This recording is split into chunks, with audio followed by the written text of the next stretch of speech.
So, that you probably never heard of, that I found online. So let's get into it. So the first story is called The Brother Like That. A Brother Like That. A friend of mine named Paul received a new car from his brother as a Christmas present. On Christmas Eve, when Paul came out of his office, a street urchin was walking around the shiny new car, admiring it. I have no idea why they're calling this little boy a street urchin, okay? Is this your car, mister? He asked. Paul nodded. My brother gave it to me for Christmas. The boy looked astounded. You mean your brother gave it to you and it didn't cost you anything? Gosh, I wish. He hesitated, and Paul knew what he was going to wish. He was going to wish he had a brother like that. But what the lad said jarred Paul all the way down to his heels. I wish, the boy went on, that I could be a brother like that. Paul looked at the boy in astonishment, then impulsively added, would you like a ride in my new car? Oh yes, I'd love that. After a short ride, the urchin turned with his eyes aglow and said, Mister, would you mind driving in front of my house? Paul smiled a little. He thought he knew what the lad wanted. He wanted to show his neighbors that he could ride home in a big automobile. But Paul was wrong again. Will you stop right there where those stairs? Will you stop right where those steps are? The boy asked. He ran up the steps. Then in a little while, Paul heard him running back, but he was not coming fast. He was carrying his little polio crippled brother. He sat down on the bottom step, then sort of squeezed up right against him and pointed to the car. There she is, buddy, just like I told you upstairs. His brother gave it to him for Christmas, and it didn't cost him a cent. And someday I'm gonna give you one just like it. And then you can see for yourself all the pretty things in the Christmas windows that I've been trying to tell you about. Paul got out and lifted the little lad into the front seat of his car. The shining-eyed older brother climbed in beside him, and the three of them began a memorable holiday ride.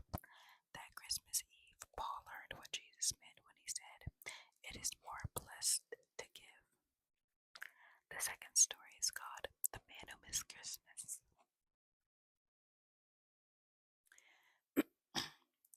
It was Christmas Eve, and as usual, George Mason was the last to leave the office. He walked over to the massive safe, spun the dials, swung the heavy door open, making sure the door would not close behind him. He stepped inside. A square of white cardboard was taped just above the topmost row of strong boxes. On the card, a few words were written.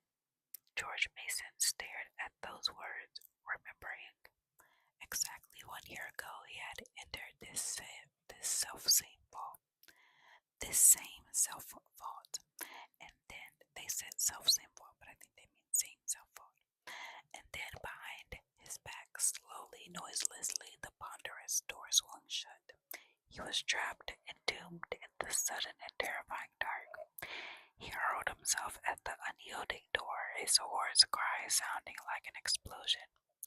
Through his mind flashed all the stories he had heard and found suffocated in them. In time vaults. No clock controlled this mechanism. The safe would remain locked until it was opened from the outside tomorrow morning. Then realization hit him. No one would come tomorrow. Tomorrow was Christmas.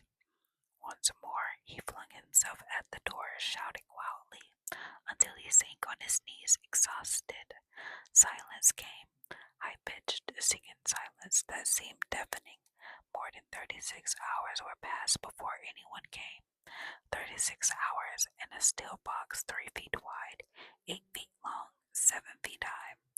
With the oxygen last, perspiring and breathing heavily, he felt his way around the floor. Then, in the far right-hand corner, just above the floor, he found a small circular opening. Quickly, he thrust his fingers into it and felt it faint but unmistakably a cool current of air. The tension release was so sudden that he burst into tears, but at last he sat up. Surely he would not have to stay trapped for the full 36 hours. Someone would miss him, but who? He was unmarried and lived alone. The maid who cleaned his apartment was just a servant, and he had always treated her as such. He had been invited to spend Christmas Eve with his brothers as family, but the children got on his nerves and never expected presents. A friend asked him to go to a home for elderly people on Christmas Day and played the piano. George Mason was a good musician, but he had made some excuse or other. He had intended to sit at home listening to some new recordings he was giving himself. George Mason dug his nails into the palms of his hands until the pain balanced the misery in his mind. Nobody would come and let him out. Nobody, nobody, nobody. Miserably, the whole of Christmas Day went by, and the succeeding night. On the morning after Christmas, the head clerk came into the office at the usual time, opened the safe, and went on into his private office. No one saw George Mason stagger out into the corridor, run to the water cooler, and drink great gulps of water. No one paid any attention to him as he left and took a taxi home. Then he shaved, changed his wrinkled clothes, ate breakfast, and returned to his office where his employees greeted him casually. That day he met several acquaintances. He had vanished. That day he met several acquaintances and talked to his own brother. Grimly, the truth closed in on George Mason. He had vanished from human society during the great festival of brotherhood. No one had missed him at all. Reluctantly, George Mason began to talk about the true meaning of Christmas. To think about the true meaning of Christmas. Was it possible that he had been blind all these years with the selfishness, indifference, pride? Was not giving, after all, the essence of Christmas because it marked the time God gave his Son to the world? All through the year that followed, with little hesitant deeds of kindness, with small, unnoticed acts of unselfishness, George Mason tried to prepare himself. Now, once more, it was Christmas Eve. Slowly, he backed out of the safe, closed it, and touched its grim steel face lightly, almost affectionately, and left the office. There he goes, now in his black overcoat and hat, the same George Mason as a year ago, or it is. He walks a few blocks, then flags a taxi, anxious not to be late. His nephews are expecting him to help trim the tree. Afterwards, he is taking his brother and his sister-in-law to a Christmas play. Why is he so happy? Why does the jostling against others laden as he is with the bundles exhilarate and delight him? Perhaps the card has something to do with it. The card he taped inside his office safe last New Year's Day. On the card is written in George Mason's own hand, "To love people, to be indispensable somewhere. That is the purpose of life. That is the secret of happiness." Oh, ain't that so sweet? Story number 3. Waiting for Christmas. Herman and I finally locked our store and dragged ourselves home. It was 11 p.m. Christmas Eve. We'd sold almost all of our toys, and all of the layaway except one package had been picked up. But the person who had put $1 down on that package never appeared. Early Christmas morning, our 12-year-old son, Tom, Herman, and I went out under the tree opening gifts. But there was something humdrum about this Christmas. Tom was grown up, and I missed this childish exuberance of past years. As soon as breakfast was over, he left to visit friends, and Herman disappeared into the bedroom, mumbling, "I'm going back into sleep." So there I was alone. It was nearly 9 a.m.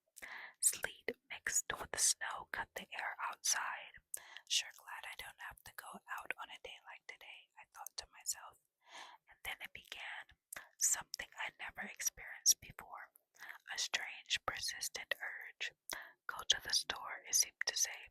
That's crazy, I say to myself. No one opens shop on Christmas Day. For an hour, I fought that strange feeling. Finally, I could stand it no longer. I got dressed. I put on my wool coat, placed my hat on my head, then my galoshes. I think they make glasses, scarf and gloves. Once outside, the wind cut right through me and sleet stung my cheeks. I felt ridiculous. I had no business being out in the bitter chill. There was the store just ahead, but what in the world, I wondered.